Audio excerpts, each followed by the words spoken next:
አሰላሙ አሌይኩም ወረህመቱላሂ ወበረካቱ ድና የተከበራችሁ የአብዱልአዚዝ ቤተሰቦች ሰላም ጤና ይስጥልኝ።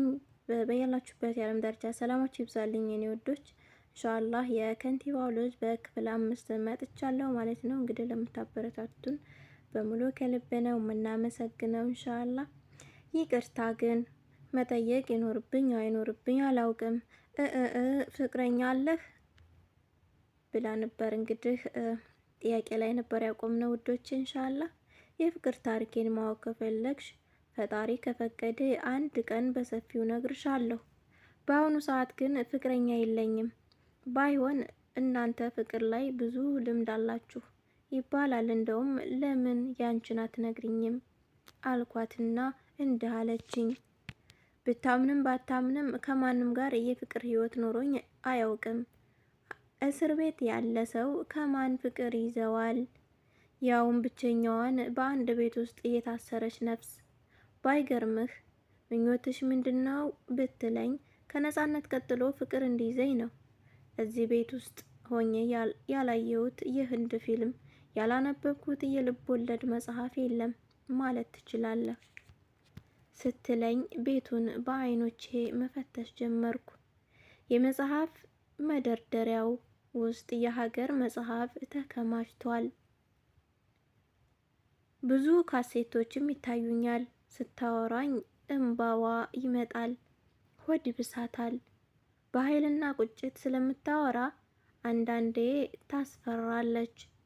በዚህ ሰዓት የምፈልገው በቃ እንደ ማንኛውም ሰው በነጻነት የፈለኩበት ቦታ ሄጄ የፈለኩትን ነገር ማድረግ ነው አለችኝና እንባዋን ዱብ ዱብ አደረገች። ጥሎብኝ እኔ ደግሞ ሴት ልጅ ስታለቅስ ካየው የኔም እንባ ሳይጠሩት ይመጣል። እንደዛ ስትሆን የማየት አቅሙ ስላልነበረኝ እቅፍ አረኳትና ለማጽናናት ሞከርኩኝ። የሀገሬ ሰው ሲተርት ሴት ልጅ ብቻዋን ስትሆን ዘንድ መልካም አይደለም ይላል። እኔ ግን እላችኋለሁ ሴትና ወንድ ብቻቸውን የሆኑ ዘንድ መልካም አይደለም። ደረቴ ላይ ተለጥፋ ዝም አለች። ይሄን ጊዜ ሁሉን ነገር ረስታ የሰላም እንቅልፍ የምትተኛ ይመስለኝና እፎይታ ይሰማኛል። ጠረኗ፣ ልብ ትርታዋ፣ ሐዘኗ፣ ጭንቀቷ፣ ሁሉ ነገሯ ወርሶኛል። ልጅቷ ያጣችው ነገር አንድና አንድ ነው። እሱም የሰው ፍቅር ብቻ ነው። ይሄን ለማግኘት ደግሞ መጀመሪያ ልጅቷ ነጻነቷን ማግኘት አለባት።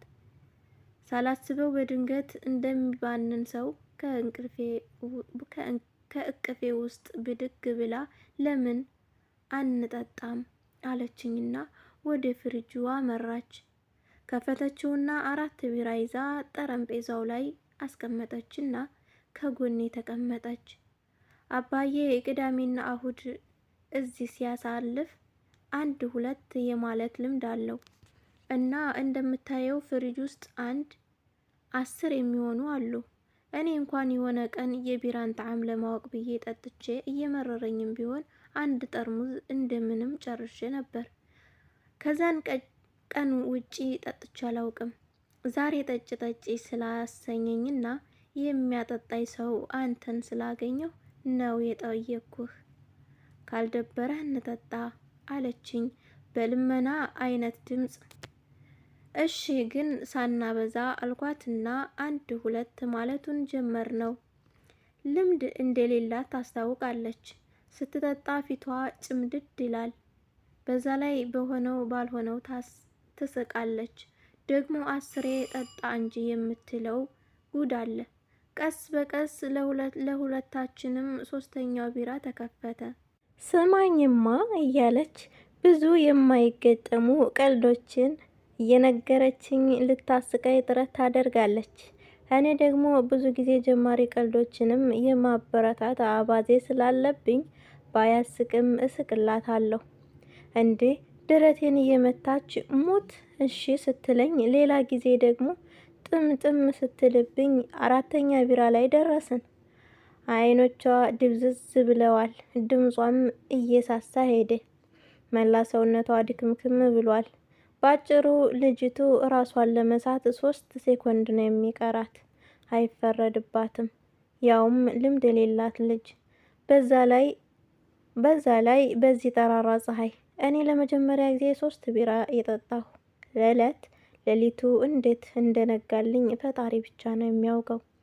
ኤኒዌይስ ልጅቷ 4ተኛውን ቢራ ከአንገቱ ላይ እንኳ ዝቅ ሳታደርገው እቅፌ ውስጥ አሸልባለች። ልብስ እንኳን አልቀየረችም ነበር። ልክ ማታ በሌሊት ልብስ እንደተኛች ነው ያለችው።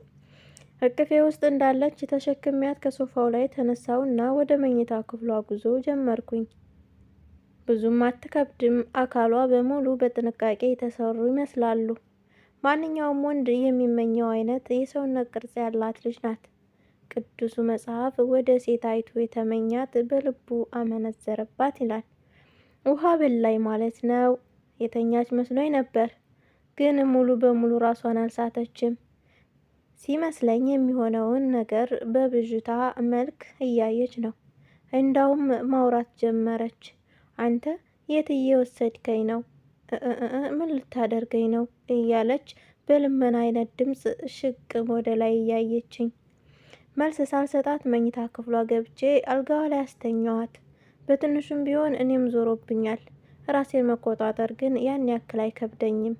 ልጅቷ አልጋዋ ላይ ሆና ወደ ላይ እያየችኝ በሹክሹክታ ማውራቷን አላቆመችም። አሰከርከኝ? ምንድን ነው የሚዘጋክ? አንተን እኮ ነው ማወራው። እንዳውም ና እስኪ ወደ እኔ ቀረብ ና አለችኝ በእጆቿ ጭምር።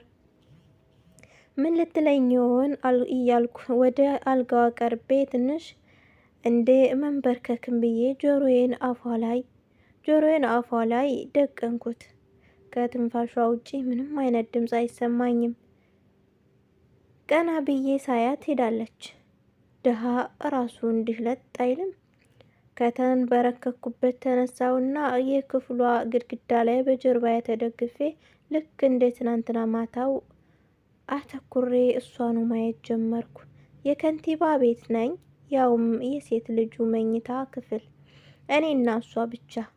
ሰይጣን ይታይ ይመስል በአይኖቼ ቤቱ ውስጥ መፈለግ ጀመርኩኝ። ሰይጣን ሆይ እንዴት እስካሁን 2 ሰክረው አንድ መኝታ ቤት ውስጥ ያሉ ወንድና ሴት አገኝተ ዝም አልክ ነው ወይስ በጉጉት እየጠበከን ነው? መኝታ ቤቷ ውስጥ ሰይጣን ሰምቶኝ መልስ ሲሰጠኝ መሰል ጆሮዎቼን አቁሜ እጠብቃለሁ። እሱን ፍለጋ በአይኖቼ ሳማትር በልጅቷ ራስጌ ግድግዳ ላይ የኢየሱስ ክርስቶስ ስዕል የሚጠብቀኝ አይተኛም አያንቀላፋም ከሚል ጥቅስ ጋር ተጣምሮ፣ በተቃራኒው ደግሞ በልጅቷ ግርጌ ግድግዳ ላይ የድንግል ማርያም ስዕል አይዞህ ትለኛለች። ድንግል ከነ ልጇ ከሚል ግጥም ጋር ተዋህዶ የተለጠፈውን አየሁ። በዚህ መሃል ልጅቷ የማይሰሙ ቃላት እያወጣች መገላለጥ ጀመረች። ተኝታበት ከነበረው አቅጣጫ ወደ ተቃራኒው ስትገላበጥ አልብሻት የነበረውን አልጋ ልብስ ከራሷ ላይ ጣለች። ከወገብ በታች አብዛኛውን ሰውነቷ በግልጽ ይታያል። እግሮችም ወደ አልጋዋ ጉዞ ጀመሩ። በቀጣይ ክፍል 6 እስከምንገናኝ የዛሬው ቪዲዮ ይሄን ይመስላል። አህባቢ በያላችሁበት ሰላማችሁ ይብዛ። ሰላም ሁኑልኝ። ሰላም አለይኩም ወራህመቱላህ ወበረካቱ።